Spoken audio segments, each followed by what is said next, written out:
Tervetuloa taas tänne Leffahullu YouTube-kanavan pariin. Taas jatkuu Mikä ihmeen videosarja. Eli videosarja, jossa käsitellään harvinaisempia tai eriskummallisempia tai lyhytaikaisempia fyysisiä elokuvaformaatteja. Käsittelyssä on formaatteja, jota ei enää ole, jotka on jäänyt unholaan tai joita ei edes meillä Suomessa ollut. Näin ainakin pääsääntöisesti. Toki siellä on vähän 4K UHD:tä ja niin poispäin, jotka on hieman ehkä yleisempiä. Mutta tällä kertaa taas hieman harvinaisempi formaatti, eli käsittelyssä CDI, tai toiselta nimeltään Philips CDI, eli yllätys, Philipsin kehittämä formaatti. Tämä lyhenne CDI tulee sanoista Compact Disc Interactive, ja se on siis Philipsin sekä Sonyn luoma tämmönen optinen multimedia-tyyppi.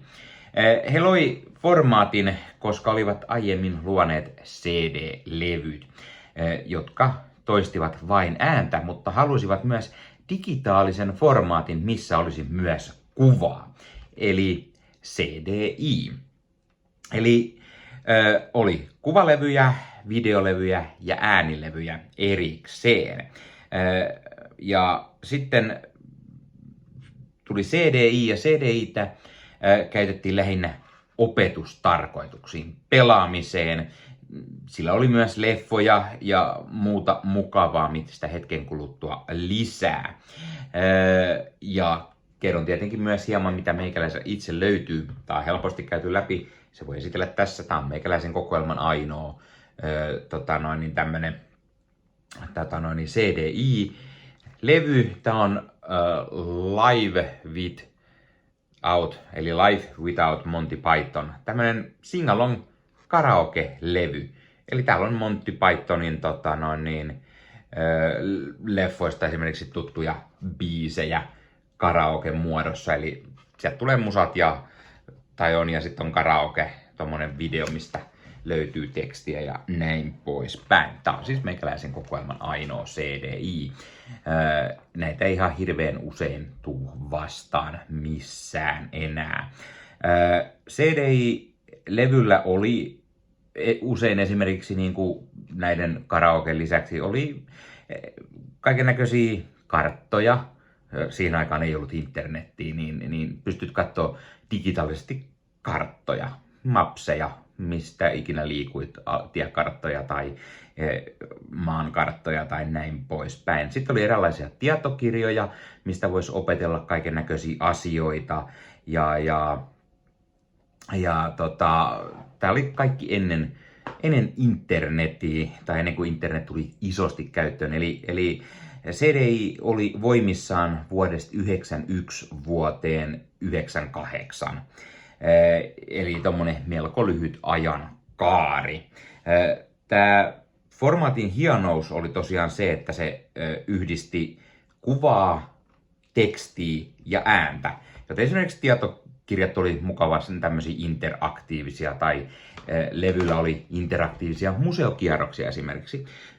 Jos asut jossain toispuolella maailmaa, niin pystyt näkemään British Museumin esimerkiksi, mitä siellä on kaikki näyttelyjä ja näin. Se oli tyylikästä siihen aikaan, ennen internettiä.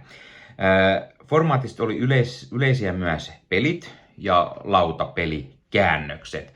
Esimerkiksi niin kuin just Monopoly tai tämän tyyliset. Ja Suomessa CDI-formaatti oli isosti esillä ja käytössä MTVn Game Over-ohjelmassa, jota tuli vuosina 1994-1997. Siinä oli tämä käytössä tämä formaatti, ja siellä sitten pelattiin tätä Viton kanssa näitä pelejä. Vuonna 1994 näiden laitteiden myynti heikkeli tosi rajusti, ja ne vedettiin markkinoilta sitten 1998. CDI käytti CD-rommia tallennusvälineenä, ja se resoluutio oli 384 x 280 tai 768 x 560. Eli ei mitään järin hyvää tietenkään kuvan laadullisesti. Jos esimerkiksi vertaa vaikka myöhemmin isosti esille tulleeseen DVD-formaattiin. Levyhän tietenkin tässä oli samankokoinen kuin mikä tahansa CD-levy tai myöhemmin sitten DVD, Blu-ray, 4K, jne, eli tämä perus koko, mitä levyillä on oikeastaan ollut niin kuin CD-stä eteenpäin. CDI-soittimiin sai ostettu myös tämmöisen erillisen lisälaitteen, millä pystyisi katsoa niin kuin CDtä toistamaan niitä. Eli periaatteessa CDI ja video-CD eli sitten niin kuin omaa elämäänsä ja CDI-levyjä usein oli sellainen, että ne oli esimerkiksi CDI, tai siinä luki Philips CDI, ja sitten siinä luki myös se video CD tai VCD, eli se yhdisti vähän niin kuin sitten molempia teknologioita. CDI-soittimet, mitä myöskin sai helposti kiinni televisioon, ja sitten siinä oli semmoinen laajennusmoduuli, että sen sai myös kiinni tietokoneeseen, jos halusi käyttää näitä CDI-levyjä tietokoneessa. Philipsin CDI-formaatissa oli tosiaan myös leffoja, mutta niitä leffoja on julkaistu vaan sen noin 20 kappaletta. Eli todella pieni elokuvaformaatti. Ja se tosiaan lopetettiin, jotta saataisiin tehtyä paremmin sitä yhteistyötä VCDn kanssa.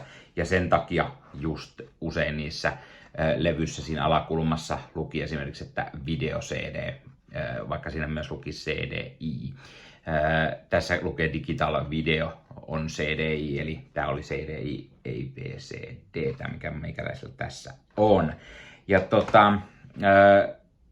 formaattina CDI oli sen verran pieni, että esimerkiksi yksi leffa oli aina jaettu 2 tai useammalle levylle, koska yhdelle mahtui vaan noin tunnin verran videomateriaalia. Sitten taas CDI-soittimiin sai sellaisen laajennuksen, jolla pystyi katsomaan sitten näitä VCD-levyjä. Eli jos sulla oli ostettuna jo CDI-soitin, niin sit voisi vielä jatkaa VCD-levyjä, jotka oli hieman pidempään voimissaan. Ja kuten mä myös puhuin siitä, että oli ne yhteiset merkinnät niissä levykoteloissa siinä alhaalla, sai selvää, että oli se CDI tai VCD, ja VCDstä mulla oli aikaisemmin juttua nyt tässä Mikä ihmeen sarjassa, joten kannattaa käydä sen katsomassa, jos haluat tietää mikä on VCD eli video CD. Ja kuten sanottu, kuvan laatu näissä oli huonoa, DVD tai huonompaa, mutta jossain määrin, tai itse aika useinkin, niin se kuvalaatu saattoi olla vielä huonompaa kuin jopa VHS-videokaseteissa.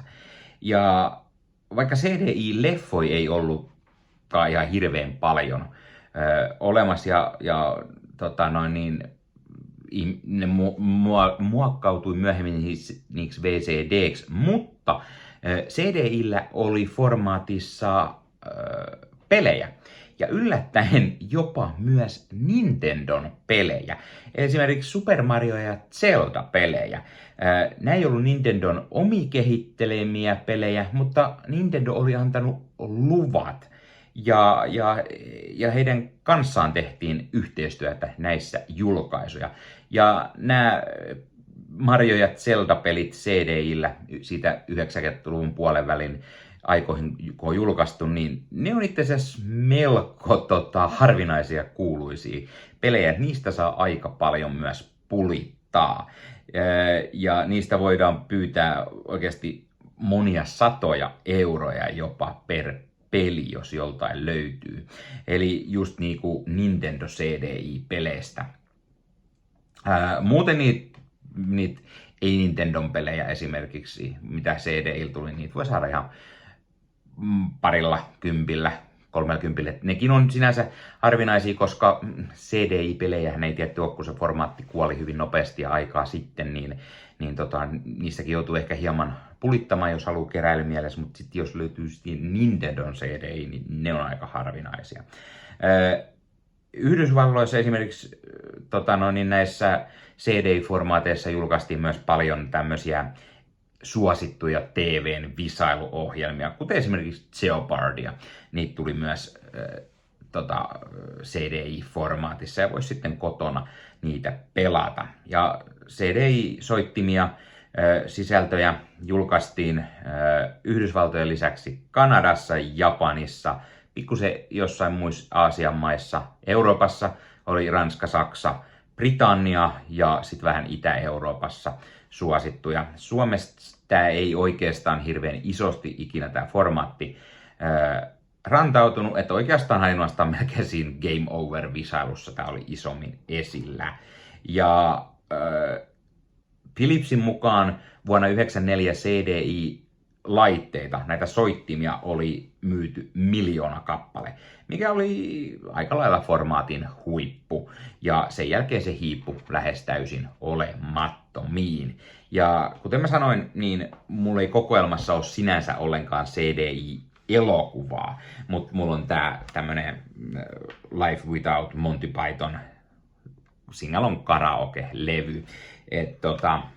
Tää oli se ihan hyvä, koska mä haluan näihin mikä ihmeen myös tehdä sen, että esittelen omaa kokoelmaa ja omia leffoja siinä formaatissa. No, suoranaisesti leffaa mulla ei tässä formaatissa ole, mutta onpahan nyt sitten ainakin tämmönen jotain, mitä pystyy näyttämään hiukan. Ja kuten huomaatte, niin tämähän on ihan perus CD-kotelo, että tästä näkee tonne läpi. Tuolla on toi CDI-logo, tuolla on Philips ja näin. Ja muutenkin ihan hyvin tavallisen CD-levykotelon näköinen ja niin myös sisäpuolelta. Ja sitten on levykin, mikä on hyvin tyypillisen näköinen. Ja sitten on vielä tää, että tässä on vihkonen saa irti. Siinä on jotain pikku hauskaa lisäjuttua, biisit lueteltuna tänne. Täällä oli tässä kaikkien, oliko jopa kaikkien biisien sanat.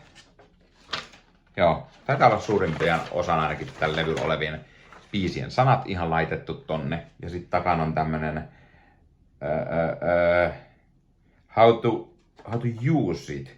Eli niinku ohjeet englanniksi, hollantia, saksaa, ranskaa, miten sä osaat niinku käyttää tätä. Ja sitten on muuta tietoa, että osaat varmasti käyttää CDI-levyjä. No niin, mutta tää oli siis tällainen mikä ihmeen jakso tällä kertaa. Ja tutun tapaan tietenkin pistä peukkuun, jos tykkäsit tästä. Pistä kanava tilaukseen. Muistutukset kellosta päälle näitä aina, koska tulee uutta sisältöä. Leffahullu-kanavalla voi liittyä myös jäseneksi ja saada hyviä jäsenetuksia. Se myös auttaa tietty kanavaa tilaamaan. Ja laita kommentteja. Löytyykö sulta CDI-formaatteja, CDI-elokuvia tai oletko sä edes kuullut koskaan aikaisemmin, mikä ihmeen CDI, mikä tää on. Ja kerro kommentteja, jos on joku semmoinen formaatti, mistä mä en ole vielä tehnyt esimerkiksi jaksoa, niin mistä sä haluaisit kuulla lisää selitystä. Vähän harvinaisempia tai sitten ehkä semmoisia yleisempiä, mistä en ole vaan vielä tehnyt ja haluatte myös, että mä vähän jotain pikkusen avaan, niin ehkä sellaisia jaksoja voidaan sitten, tai meikäläinen voi sitten tehdä, niin kertoa vähän muistakin formaatteista. Ja hei, jos katsot YouTuben puolelta, niin pistä peukkuun, jos pistä kanavatilauksen muistutuskellosta päälle. Näitä aina, koska tulee uusia videoita ja sen lisäksi auttaa kanava kasvamaan. Eli kiitos kaikille, jotka olette kanavan tilanneet. YouTuben puolella siellä on jäsenyydet, superominaisuudet päälle. Sieltä voi jäsenet tulla kanavan jäseniksi ja sieltä saa erikoismainintaa esimerkiksi tohon nimen, kun on kanavan jäsen ja sit saa erinäköisiä hyviä asioita. Näkee ennakkoonkin. Esimerkiksi tämänkin on nähnyt varmasti jo aikaisemmin, jos on kanavan jäsen, tämän videon sieltä ja muita videoita tulee. Esimerkiksi täällä on paljon täällä leffahuoneessa kaiken näköistä, mistä on tulossa lähiaikoina varmasti video, niin niitäkin näkee sitten ennakkoon, kun on kanavan jäsen. Joskus tulee jopa pelkästään jäsenille tarkoitettuja videoita. Ja sen lisäksi on kaikki korostettuja vastauksia ja tila ja tämmöisiä merkkejä ja muuta kaikki. Kyllä te tiedätte YouTube-juttut. 0,99 € kuussa tai 2,99 € kuussa, niillä saa erinäköisiä asioita, kun tilailee tai on kanavan jäsen. Ja niitä tykkäyksiä, superkommentteja, kaikkea voi laittaa, niin siitä tulee muutamat kymmenet sentit sitten tähänkin suuntaan, eli kiitos kaikille, jotka olette niitä laittaneet. Ottakaa Leffahullu somekanavat haltuun, Instagrami, TikTokki, Facebook-sivusto, jäne. Meikäläinen tekee Marvel Podcast Suomea, Star Wars Podcastia ja sitten sen lisäksi meikäläinen kuuluu Leffamediaan, jos on yli 30 sisääntuottajia, jotka rakastavat leffoja ja sarjojen katsomista, niiden arvostelemista ja kaikkeen leffoja ja sarjoihin liittyvää. Sieltä löytyy leffa- ja sarja-aiheiset uutiset, huhut, trailerit, sieltä löytyy haastatteluja, kaikennäköistä leffa- ja sarja-aiheesta. No niin, tämä oli Leffahullu podcast tällä kertaa. Ei muuta, ensi kertaa. Se on moro.